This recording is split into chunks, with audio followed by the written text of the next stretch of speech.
हर हर महादेव। इस बार वर्ष 2024 में हरितालिका तीज व्रत 6 सितंबर दिन शुक्रवार को रखा जाएगा। हिंदू पंचांग के अनुसार प्रतिवर्ष भाद्रपद मास के शुक्ल पक्ष की तृतीय तिथि को हरितालिका तीज व्रत रखा जाता है।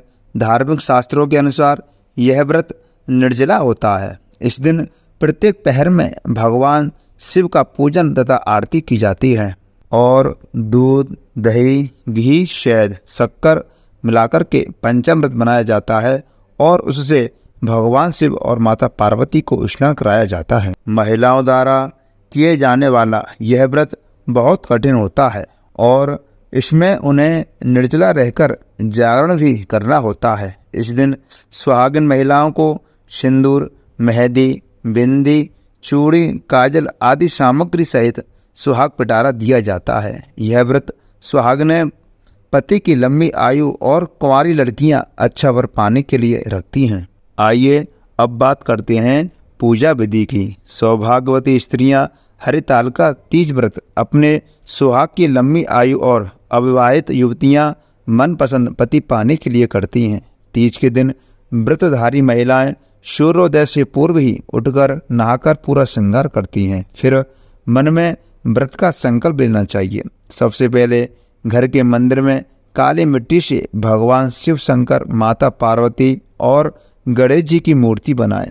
पूजन के लिए केले के पत्तों से मंडप बना करके गौरी शंकर की प्रतिमा स्थापित की जाती है।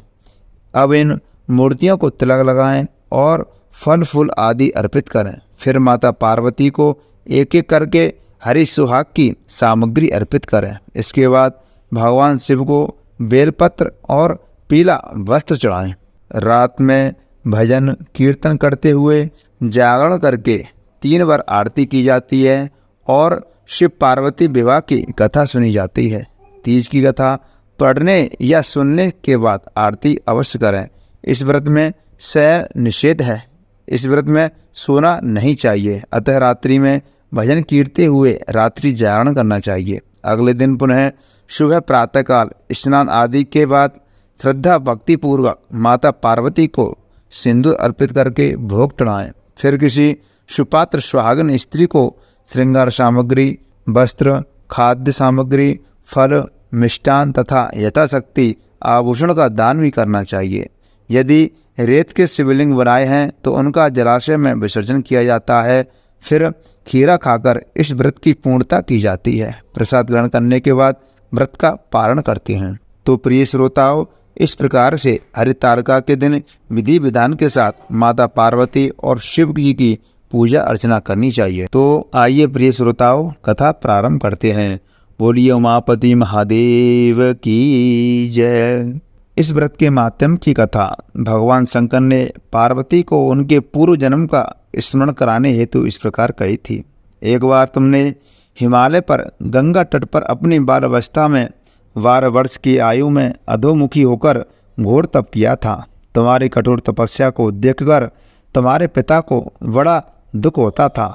एक दिन तुम्हारी तपस्या और तुम्हारे पिता के दुख के कारण नारद जी तुम्हारे पिता के पास आए और बोले कि भगवान विष्णु आपकी कन्या से विवाह करना चाहते हैं। उन्होंने इस कार्य हेतु मुझे आपके पास भेजा है। तुम्हारे पिता ने विष्णु जी के प्रस्ताव को सहर्ष स्वीकार कर लिया।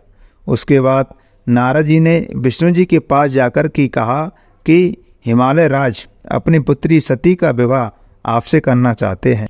विष्णु जी भी तुमसे विवाह करने को राजी हो गए। नारद जी के जाने के बाद तुम्हारे पिता ने तुम्हें बताया कि तुम्हारा विवाह विष्णु जी से तय कर दिया है।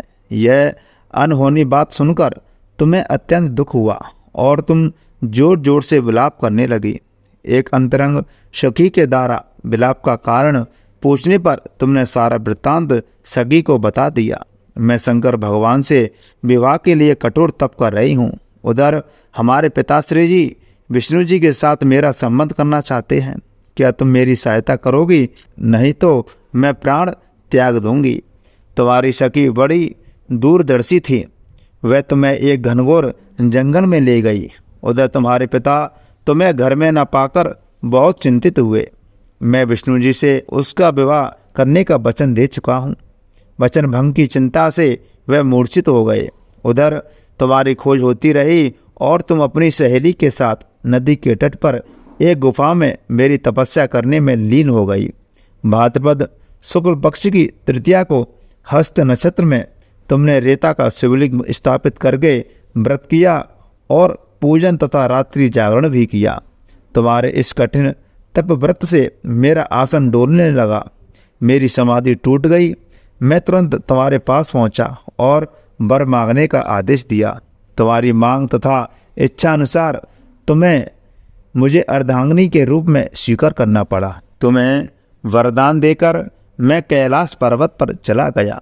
प्रातः होते ही तुमने पूजा की समस्त सामग्री को नदी में प्रवाहित करके अपनी सहेली सहित व्रत का पालन किया।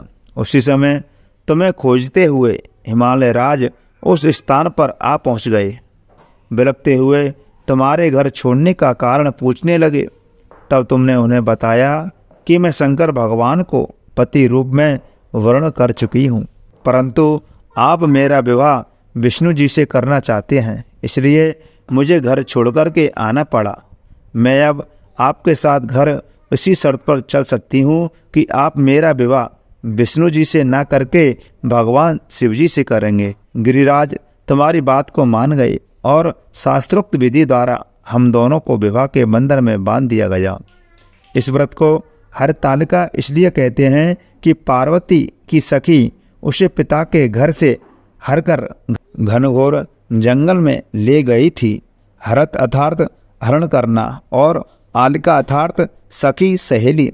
हरतालिका शंकर भगवान ने पार्वती से यह भी बताया कि जो स्त्री इस व्रत को परम श्रद्धा से करेगी उसे तुम्हारे समान ही अचल सुहाग प्राप्त होगा। बोलिए उमापति महादेव की जय, शंकर भगवान की जय।